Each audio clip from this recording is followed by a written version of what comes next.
I guess I think about, and it's so hard to want to give this advice when you kind of feel like you're in a place where you're a little bit established with your Yeah. art. And so it's like, I would hope that I wouldn't tell my old self to not do the things that I Yeah. did. Yeah. So it's kind of hard to know. Yeah. And I really have, I guess I have a lot of different thoughts about this, that the gatekeeping that happens in the art world, I think has a place in a way, but I think it depends on the goals of the artists themselves. So I guess to me, I think the beauty of the world that we live in today is that if you want to be an artist, you can be an artist. Like you can go out there, you can put your work out, and you're going to get. Okay, this is kind of where it comes down to for me, is that the more I've painted, the more I've really gone deeper into my own art appreciation and understanding of what I personally feel makes art beautiful. Um, I know that there's a lot of your average lay collectors, out there that don't necessarily have that same feeling about art.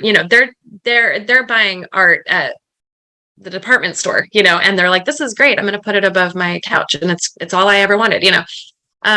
The thing that I had an artist recently say that they went into someone's home and there was the art that they had was just kind of tacky. They were just like, oh, you bought this at like, a craft store, whatever. And then they went in the other room and they had this amazing painting, this like original oil painting from this amazing artist. I don't remember who the artist was now, but she's like, what a difference, like, why are they drawn to both of these things? Like what is it in this art that they love about both of these things? And so I don't know, like, so, this is not answering your question, but I'm off on a tangent, but I'll get back. But another thought that just came into my mind was, during like in the late 1800s, like in Europe, like even like in the Netherlands and in England, like middle class people, even people who were like a little bit lower middle class, often had fine art in their homes or original paintings. Maybe it was just something small, and it was kind of like their crowning glory, to have this beautiful little painting, because they valued that beautiful work, and there was a place for that in their home, a place of honor for that in their home. And I just think today, maybe I love the idea of educating people on what makes art beautiful. And that's going to be different for everybody. Everybody has different tastes and different feelings. And I think if they feel like they love it, that's great. It says something to them, something specific. But original art, I think, is super important. I just think educating people on having original art in their home it's this tangible, real artifact from the artists themselves, something that was created from within somebody that they put out into the world. I just think that stuff is so valuable to have in our homes. And so in that regard, I guess the thoughts that I have for people that are looking into putting their work out there, if they're really just doing it because let me think here. I think, to not put your work out because you just lack confidence, that's not a good reason to not put it out there. If you feel like you're still learning and you don't want to put it out yet, I think that's okay too. And I think people need to be a little discerning about that. I think it's really hard to be discerning about that though. So I guess my thoughts are to just recognize, just to recognize that success doesn't come overnight.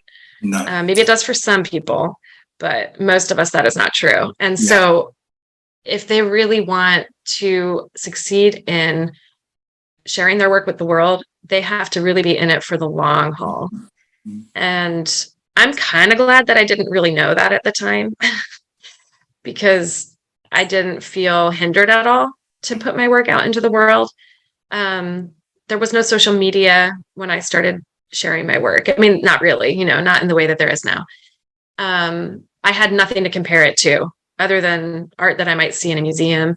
I wasn't seeing art in my Instagram feed 24 hours a day, back in that time. And so I was really just being influenced by the little snippets of art that I was gleaning on my very own from the internet. And just artists that were more local to me that I kind of knew about. And I was aspiring to kind of the aesthetic that I liked about their work. I was kind of aspiring to some of those similar things. but I wasn't comparing myself continually with other people or even their success because I had no idea what their success was. Now it's so much more visible. Like Absolutely. if I release a series of paintings, I know that people will go on and look and see how many have I sold. I've done Yeah. it. You know, we've all kind of done that. We're like, oh man, they're having a lot of success.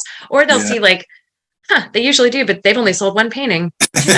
You know, moving on. So it's just, I just think it's a different world. And so Yeah. I don't know what I would do in this day and age because like I said, when I was putting my work out there, it didn't have that same feeling of like, sorry, that's my bird clock. I don't know if you can hear it. People are always like, do you have birds in your bird clock? Sorry, I'm waiting for it to be done. Anyway, I don't know how it would be different for me if I was putting my work out now today. I guess maybe that's the hesitation I have because I don't know the difference. Mm. I don't know how Yeah. that might be different now.